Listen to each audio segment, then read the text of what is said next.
Oi pessoal, tudo bem? Vamos para a nossa nona aula e essa é a segunda aula acerca dos conceitos fundamentais do marxismo. Na última aula trabalhamos materialismo histórico e começamos a falar luta de classes, Mas antes do materialismo histórico, nós falamos de um conceito muito importante. Eu vou passando aqui para vocês.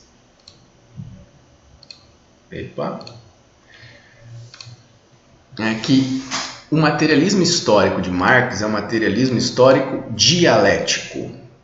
Rapidinho, lembrando da dialética, o embate entre forças contrárias que gera uma síntese. Então, uma ideia aceita, por exemplo, escravidão no Brasil. A negação dessa ideia, a antítese, levou a uma síntese. E isso é o motor da história, leva à mudança. Para Marx é assim que acontece aí a influência de Hegel, da filosofia hegeliana, que eu vou correr um pouquinho, tá, pessoal? Hegel era um idealista, Marx era materialista, por isso o materialismo histórico dialético. E Hegel é uma dialética histórica, diferente, porque ele parte da ideia que o movimento do espírito leva à mudança. A mudança na base material. Só que a base material de Marx está centrada, está baseada nas relações de produção. Logo, são as relações de produção, é o que acontece na estrutura que leva às mudanças na superestrutura. Então, o motor da história é a luta de classes, mas a luta de classes está aqui, na vida material, naquela relação homem-natureza, homem-homem, enquanto se reconhece como classe. Por isso, o materialismo histórico dialético. A base de todas as relações é a maneira como os materiais são produzidos. Logo, as relações de produção são fundamentais. A consciência do indivíduo vem dessas necessidades materiais, e não o contrário. Então, a necessidade material leva à consciência, e não as ideias que levam às mudanças na base material.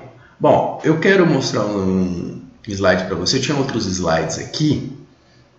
Eu acabei não introduzindo, mas eu vou mostrar para vocês, que ajuda a gente a entender. Porque o materialismo histórico também leva à transitoriedade. Lembra da transitoriedade das relações de produção? Que não são naturais. Para Marx, o capitalismo é uma etapa do processo histórico. Lembrando, esse progresso não é linear, vai depender de sociedade para sociedade. Se você colocar a sociedade russa, do fim do século XIX, início do século XX, até a Revolução em 1917, você não vai ter essa mesma etapa que ele está analisando lá da sociedade europeia, da Europa Central, Escravismo, então modos de produção, a base aí da análise de Marx. E ele está analisando esta etapa do capitalismo. Só que isso não significa que o progresso social é linear, tá? Não confundam as coisas. Não necessariamente uma sociedade precisa passar por todas essas etapas. Vamos lá.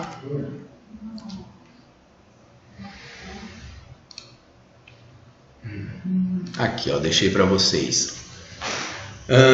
A relação entre história e economia, materialismo histórico dialético, não esquecendo da dialética. Teoria sequencial da história, baseada nas relações de produção. Então você tem, na pré-história, sociedades pré-classes. Olha aí as classes sociais já chegando aqui. As classes, ou a história das classes sociais, existem a partir do quê? Do desenvolvimento tecnológico, das mudanças que acontecem, do motor da história. Desenvolvimento tecnológico levou a modos de produção escravista, ou asiático primeiro, escravista, feudal, e capitalista. Esta é a fase em que mais está analisando, o século XIX. Ebulição do capitalismo industrial. Então você tem 3 modos de produção aí, até 4 modos de produção. Mas, na visão marxista, a luta de classes vai levar à ditadura do proletariado, falaremos hoje mais adiante, que por meio da revolução aboliria uma sociedade de classes. Então, aqui, Então, nem sempre na história da humanidade existiram classes sociais. E elas podem ser abolidas. Lembram? Uma teoria para a ação. Aqui vale a pena também colocar para vocês, para a gente fechar e entrar em luta de classes, ou classes sociais, né? Primeiramente. Olha lá. Escravidão, servidão, capitalismo clássico e comunismo. Os produtores são donos da sua força de trabalho. Produtor do quê? Da mercadoria, que falaremos hoje também. Na escravidão? Não. Por quê? Eles são escravos, eles não vendem a sua força de trabalho. Não têm liberdade, não são livres. Servidão, parcialmente. Por quê? Porque eles devem, né, parte do seu salário para o senhor feudal. No capitalismo clássico, não. A existência da luta de classes não significa que o trabalhador seja um trabalhador livre assalariado. Os produtores são donos de outros meios de produção? Na escravidão, não. Servidão, não. No capitalismo clássico, não. No comunismo, sim. Por quê? Os meios de produção, máquinas, insumos, que mais? A matéria-prima vem de onde? Da terra. Tudo isso pertence a todos. E aí vem os tipos de consumo, enfim, não vou entrar aqui para não me alongar muito nessa aula. Então vamos voltar aos nossos slides. Eu vou abrir a tela aqui. Bom, da transitoriedade, já falamos, estrutura, superestrutura, não vou me alongar aqui, a gente já fez. Classes sociais, deixa eu baixar aqui, porque essa não está gravando. Só confirmar se está gravando, porque confesso para vocês, estou fazendo pela segunda vez essa aula, já que eu esqueci de dimensionar a minha imagem, ela tomou metade da tela e eu gravei, depois perdi o projeto, enfim. Vamos lá, classes sociais. Acredito que na última aula foi muito rápido, en passant. Então aqui para vocês. Um agrupamento produzido pela existência de classe em oposição e pelas condições materiais de existência. Aqueles que detêm riqueza, aqueles que detêm os meios de produção e aqueles que não detêm os meios de produção.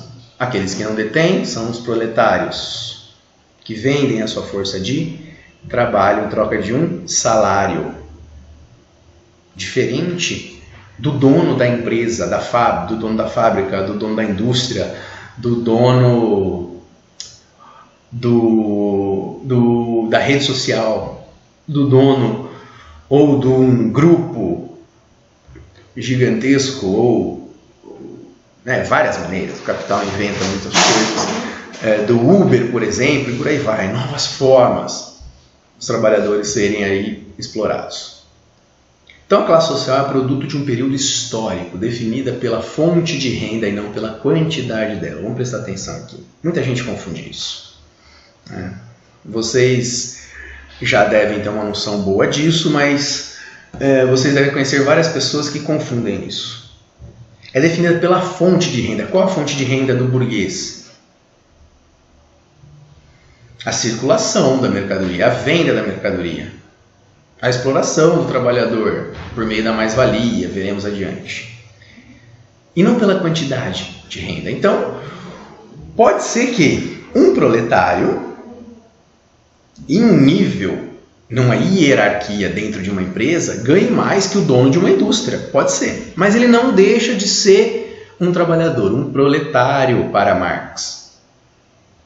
Por quê? Porque não é a quantidade de renda que ele tem. Ele pode receber 150 mil reais para ser o CEO da empresa. Se ele não for dono da empresa, ele não é detentor dos meios de produção, do maquinário, dos prédios, de tudo aquilo da empresa. E a pequena fábrica de, vamos pensar aqui, capa de chuva, o dono é um burguês, porque ele detém aquele prédio, ele detém o maquinário necessário para fazer e ele contrata trabalhadores, paga um salário. Então não confundam isso. Muita gente confunde isso. Isso é importante para a vida. A classe social nasce da divisão social do trabalho. Não havia essa divisão. A partir do momento em que nasce a burguesia, começa a haver essa divisão. Claro que não é a partir desse momento. Antes havia o dono da terra, né? O meio privado, né? Ou a fonte da renda principal era a terra. Com o desenvolvimento, o avanço tecnológico, nasce a indústria, né? Lá, aquele esqueminha, artesão, corporação de ofício, indústria.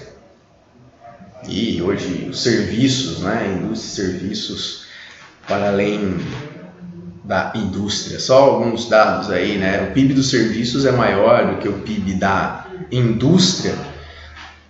E na maior parte dos países não preciso confirmar isso, mas boa parte dos países do mundo, né, o PIB dos serviços. Então, o que são serviços? Relembrando, transporte, seguro, cabeleireiro, oficina mecânica, provedor de internet, são serviços. Não são palpáveis. O que é vendido não é palpável. Tudo que é palpável, notebook, mouse, livro, isso aqui são mercadorias. São produtos palpáveis, bens de consumo, duráveis ou não duráveis. Então vamos lá. Então, quem possui meio de produção essenciais em uma sociedade, isso vai variar com o tempo, é o burguês. E as outras classes sociais, os trabalhadores. Então, a classe se reconhece pela afinidade, partilham maneira de pensar, modo de vida. Os taxistas, os motoristas de Uber, os professores. E também aqueles que exploram os trabalhadores se reconhecem como classe.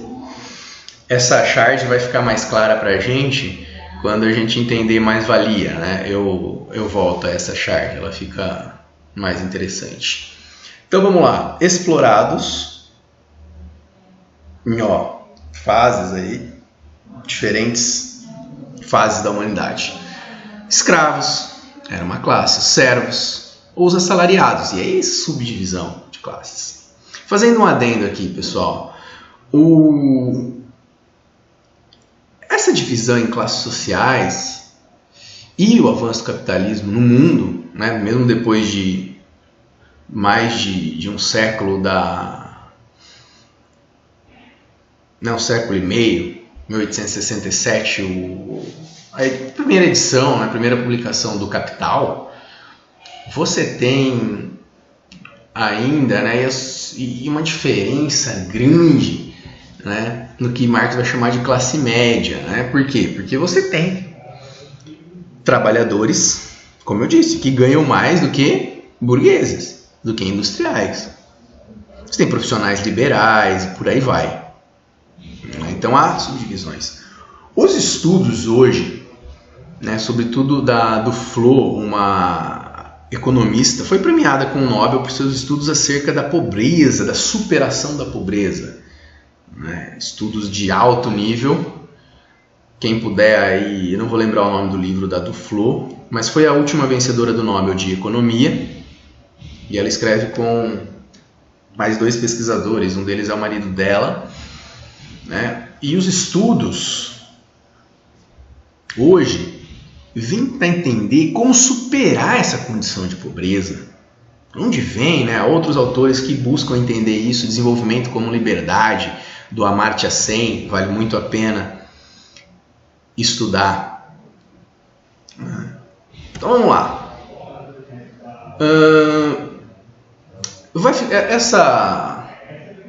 citação aqui é interessante porque Marx ele reconhece, olha, não tenho mérito de ter descoberto a existência de classes, nem a luta entre elas. Muito antes de mim, alguns historiadores, né, a luta é um conflito que vai existir. Por quê? Porque o trabalhador reconhece, né, que enquanto ele não for dono dos meios de produção, ele não supera aquela condição. Então, o que acrescentei de novo, e a gente vai terminar essa aula com isso, é que a existência das classes está apenas unidas a determinadas fases históricas de desenvolvimento, materialismo histórico dialético, que a luta de classe conduz necessariamente à ditadura do proletariado, que esta mesma ditadura não é mais que a transição. Vamos entender isso melhor com os conceitos que faltam para a gente fechar. Lembrando que são conceitos básicos aqui, fundamentais, né? Básicos não, são fundamentais, mas a gente está resumindo, né? 2, 3 aulas é o que a gente consegue fazer. Então, o Manifesto Comunista é a história da luta de classe. A gente vai ver o Manifesto Comunista. Para fechar, consciência de classe. E a consciência de classe leva à formação de sindicatos, partidos. Por quê? Para defender os interesses de quem? Dos trabalhadores. Contra quem? Os oprime. Só que o opressor também tem consciência de classe. A burguesia, quando tomou consciência da força que ela tinha, ela derrubou a monarquia, enfraqueceu a monarquia, dentro da lógica, dentro do contexto da conjuntura daquela sociedade. Por exemplo, a Revolução Inglesa, 1688, a Revolução Gloriosa, sem derramamento de sangue, eu acho sensacional, né? Décadas de guerra e mortes para 1688, alguns historiadores definirem como Revolução Gloriosa, sem derramamento de sangue. Depois pesquisem um pouco sobre isso, né? Mas um processo de décadas de embates e lutas, para quê? Para que a burguesia ganhasse mais força, enfraquecesse a monarquia na Inglaterra. Tá aí, ó, o motor da história para Marx, né? Dialética. E o século XVIII, Revolução Francesa. Aqui são as imagens da queda da Bastilha. Vocês já devem ter estudado, lembrar, mas o que era a Bastilha? Uma prisão aos contrários, aos que não concordavam com aquele poder absoluto do rei, né? Aquela forma de governar que o rei estava acima da lei, o rei era a lei, por aí vai, né? Luís XIV declarou, estou assim, sou rei sol, enfim, né? Dentro de uma outra lógica, não cabe aqui, ok? Epa, de vez em quando ele trava aqui. Então, vamos lá. Mas, para entender essa sociedade capitalista, a unidade analítica mais simples, só que elementar, da riqueza, capitalismo, baseado naqueles que detêm riqueza, detêm os meios de produção, detêm a terra. A renda vem da onde? Da terra. Do meio de produção, que transforma a matéria-prima num produto para ser vendido. Ou aquele que detém os meios para que a rede social seja divulgada. Por exemplo, o Facebook. Mas peraí, professor, ele não tem nada, ele não é dono de nada. Não, ele, não sei explicar, mas ele tem lá autorização na rede da internet e tudo mais, ele domina aquilo, ele criou essas ferramentas. E ele contrata trabalhadores, e explora esses trabalhadores. De acordo com Marx, de acordo com a visão marxista, de acordo com o materialismo histórico dialético. Então vamos lá, né? Mercadoria, valor de uso e valor de troca. Então toda mercadoria tem valor de uso e valor de troca, senão ela não é uma mercadoria. O que é o valor de uso? A propriedade que a mercadoria tem de satisfazer as necessidades, sejam do estômago ou da fantasia. Um filme, um livro, enfim, uma satisfação pessoal que seja para ostentar depois, né? Como acontece muito, e a gente vê muitos jovens que conseguem aí por meio de sucesso na música, entre outras coisas. Eu não estou, né? Eu brinco aqui, né? Porque cada porcaria que está surgindo aí na música. Enfim, mas eles conseguem ascender. E o que esses jovens fazem? Eles querem ostentar. Porque eles vivem num nível de pobreza muito grande, eles querem ostentar aquilo. Que seja para isso, não é só tudo um exemplo. Mas, por exemplo, um carro. O valor de uso do carro. Para que serve o carro? Para se locomover. Para levar as pessoas para tal lugar. Enfim. Uma cadeira. Né? Uma cadeira. O valor de uso. Satisfazer a necessidade. Então ela é realizada no consumo. O valor de uso é realizado no consumo. Só que coisas úteis podem não ser mercadorias. Se eu produzir essa cadeira aqui, não, eu não vou conseguir, mas eu posso produzir uma cadeira mais simples para uso próprio. Ela é apenas um objeto. Se ela não for trocada. Então, o valor de uso é constante. Uma cadeira serve para quê? Para aquilo. Ou para um carro, serve para várias coisas. Um celular serve para milhões de coisas. Um estojo tem o seu valor de uso. Se eu produzir um estojo para mim, ele vai ser só um objeto. Mas esse aqui eu comprei em uma loja.